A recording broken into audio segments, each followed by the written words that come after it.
listeners. My name is Esther Snippa from SpeakerHub. If this is your first time hearing about SpeakerHub, let me give you a quick overview. SpeakerHub is an online network of speakers, trainers, moderators, and webinar hosts, and we help speakers connect with event organizers clear across Europe. In this series of podcast interviews, we feature some of our most interesting VIP speakers, and they talk to us about their expertise and their projects, as well as share ideas with you on how to become a better communicator. Today we're talking with András Baneth, and András is actually the founder of SpeakerHub. He's going to dive into how and why he came up with the concept, what speakers can do to get more opportunities, and what he hopes the future of the company will look like. So András, to get us started, what's your background in public speaking? I don't have a formal background in public speaking, but this is something I've been doing for at least 10, perhaps even 15 years. I think it all started when I got a request after university to run a short course on the European Union. So I started preparing my notes. I started thinking what I'm going to cover in the lectures. And that's when I actually started teaching. And from teaching came other activities such as training. And from training, I got a lot of invitation to talk to larger audiences, not so much in a workshop format, but more about a public speaking format, where I was requested to go on stage and give a presentation to fairly large audiences. So it's been quite a few years that I'm doing this, and every single time I learned something new. And then also being in this profession, if I may call this a profession, it has opened my eyes to the whole idea of public speaking. So whenever I see someone else giving a presentation or giving a lecture, I try to learn what they do right and spot the issues, spot the challenges or the errors that they do, and try to make sure that I'm going to avoid that when I'm on stage. And can you share with us one of those insights that you've picked up in the past 10 years? I'm sure you've picked up hundreds, but what's the one that stuck with you the most? I think a lot of other people mention this, so probably this is no rocket science when I say it, but the power of pause is probably the number one tool that any public speaker can use. A lot of people speak continuously. They don't give enough time for the audience to let the message sink in and to catch up with the speaker. Because speakers' minds usually works much faster than the processing capability of an audience, because the audience is not familiar with the topic, hence they are listening. Yet speakers don't give them the chance to really process the information. So one very, very important part is speed, and especially the power of pause. I think a lot of other things come into play, especially when it's a public presentation, where body language, where movement, the physical appearance of the speaker and the layout of the visual aids, the slides, becomes much more important. I think I've learned the most when I prepared for webinars. And it's interesting that a webinar can teach you so much, because webinar is a constrained, it's a limited environment, because the audience doesn't see your face, they don't see your body language. The only thing they see are your slides, and they hear your voice. So you need to do a lot with your voice, which normally you could do with your body. So if it's a little bit like the Sinatra test or the New York test, when Sinatra sings in New York, that if I can make it there, I can make it anywhere. So if you can make it on a webinar, if you are able to run a good webinar, you're probably able to run a good classroom course as well, or you can do a good public presentation as well. So with those constraints, I think it teaches you a lot how to make sure that you are clear, you enunciate properly, the structure that you're presenting is crystal clear to the audience. And once you have that, then you can go to the next step and go out in front of others on the stage. You've also done a bit in the world of event organization. Can you tell us a little bit about that? Sure. I've been organizing events at least for 20 years. I think it all started at university when I was heading a student union or student council, if you may, that was dealing with foreign affairs. So I would organize a lot of workshops and a lot of conferences on different European Union matters or policy issues. And even after university, there were a lot of things that I organized, but it really became a semi-profession in the past few years when I started my own company and I was also dealing with trainings and then now representing the Public Affairs Council, which in the framework of which we organize more than 30 events each year, and these are the public ones, and a lot of other customized trainings or customized courses as well. So the event organization is something, again, I've learned by doing and constantly learning from the pros of creating checklists, of making sure nothing is forgotten. There's a proper procedure in place to make sure that whatever could go wrong may still go wrong, but you have a proper answer and a good Plan B. solution for that. So 30 events per year, I mean, that's more than 2 speakers a month. What was your process for finding a speaker?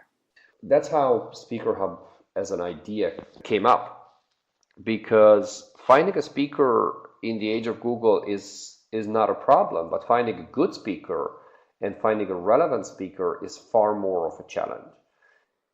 The reason is it's easy to find subject matter experts because you simply look at books or scientific articles or newspaper articles that you come across in your respective field, and you say, well, this person seems to know what they are talking about, so they would make a good speaker. But then comes the big question, everyone's greatest challenge, to say, are they able to express themselves in an engaging, in a compelling manner? And that's something that you don't know. And hence the idea that we should have a platform where all of these questions, when you are vetting, when you're screening a speaker, is so easy that all that information is listed on a single, dedicated, robust profile. In a way that you have videos, you have a list of events the person has spoken at, you have tags which describe their domain of expertise, slides which show their ability to convey visually interesting messages. So all of that is centered on a single platform in a rich profile is a fantastic help for any event organizer, because they can just easily screen the different speakers and say, well, this woman or this guy is really the one that I'm looking for. The number one question in sourcing a speaker is uncertainty, because you just don't want to get it wrong. There is a high risk that you might choose someone who doesn't fulfill a certain expectation, and you just want to make sure. Sorry? Have you had that happen? Where you chose the wrong speaker and you were just like, oh It's no. very easy. Unfortunately, it's very easy to choose the wrong speaker. It's far easier to choose the wrong speaker than choose the right speaker, because there's so many variables in having the right speaker. As I said, even the domain of expertise is a big question, but there you can minimize your risk by really reading what the person has published in different outlets. But when it comes to their ability to manage an audience or to run a workshop or to think about the dynamics of a training or deliver a speech which is properly structured, which is on time, which is on message, it's not too complex but not overly simplified, where really there's a takeaway. All of these things are very, very important, and it's just hard to ensure in advance that the person is going to be able to deliver that. So what do? You try to look for cues and clues that are going to reinforce your belief that this person is the right fit. So you look for testimonials, you look for some sort of feedback, or you look for videos, you look for sound recordings, you look for any kind of sign and hint that adds to your conviction, as to your that reassures you that you're making the right choice. So it's really about convincing the event organizer, oh, this It's person is going to fit super well with this yes, program. They're going to have a uncertainty great management, time. uncertainty management, Uncertainty if you may. management. I think SpeakerHub is a much better name. Kudos on that. I dare to hope so. Yes. So can you tell us a bit about, okay, so you're this event organizer, you're doing these 30 events per year. What was that initial inspiration for SpeakerHub? When was it that you were like, okay, look, there's a hole in this market. We need to help with this. I'm glad you asked this because there were essentially two main paths or two main reasons why Speaker Hub came up. And in the beginning, these two were disunited. They were totally independent of each other, but then I realized they both make sense together. So the number one was what I've just described. In each time I was sourcing a speaker for my event, I faced this challenge thinking, okay, this person knows their stuff. They might even have a very prestigious job description or job title, and that would draw in an audience. But I don't want to draw in an audience just to be there and be frustrated from what the speaker said or did not say. I want to make sure that that person really lives up to the expectations. So that was number one, of creating such a platform where these sort of rich profiles can be well integrated and speakers can easily be sourced. But then came number two, which, as I said, was fairly independent of the original idea, which was schools. And my kids are still little, but in a few years, when they start learning about science and they learn about the world and geography and history and social issues, I really would like them to be exposed to people who work in those fields, and professionals, whether those are parents or someone else, can actually go to the school and talk to the kids and say, hey, this is what I do for a living, and you should hear about this. You should learn about this. And there should be a structured way when kids in any school get that sort of exposure to real life professionals, whether that's a doctor, whether it's a brain surgeon, or whether that's a nuclear scientist who says, well, this is what I do for a living and it's super interesting. But currently, there's no easy way where a school can source such a speaker. So it came from the idea of whether any of the kids have parents who are willing to come to the school and dedicate an hour of their time to talk about what they do. And this is very ad hoc. This is very unstructured, and it's very difficult for a school to do this, not the least because they don't know whether the parent would want to charge something for it. Well, obviously they would pick parents who are willing to come as volunteers, but there are so many questions that need to be asked, and every such hurdle just paralyzes a teacher who would like to organize it. So they need to be extremely motivated to actually keep pushing and asking and trying to find someone to come to the school and speak, especially when they have no budget. So I said, okay, a school speaker is a fascinating idea.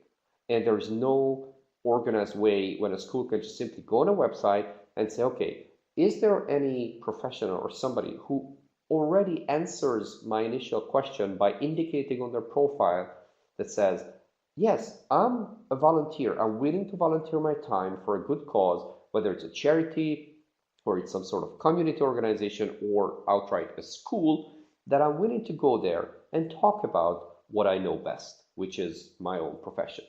So that was channel number two.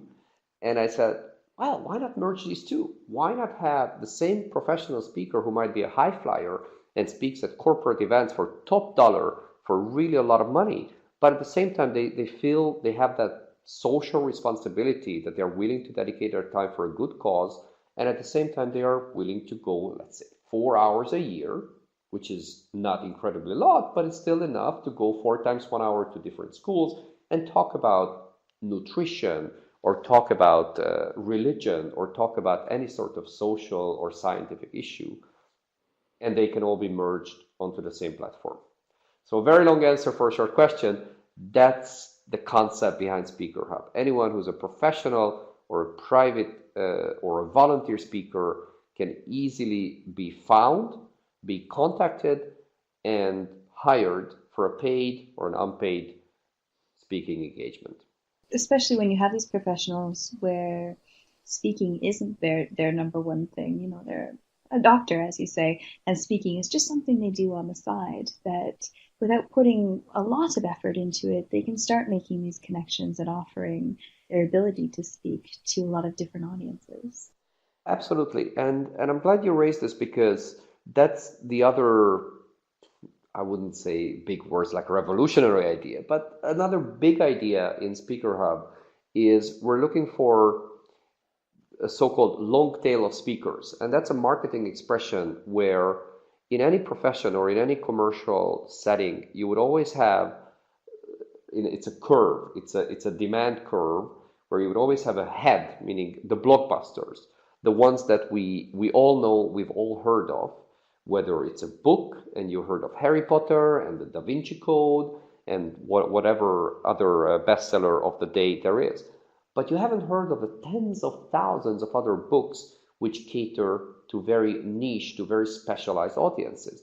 And it's the same thing with speakers, because if you happen to be a stamp collector and you are an expert in 17th century French history, probably not a lot of people are interested in that, but those who are very, very keen on speaking with you or inviting you to speak to the school kids or speak to their organization because you are really dealing with a niche area, a very specialized area that very few others do.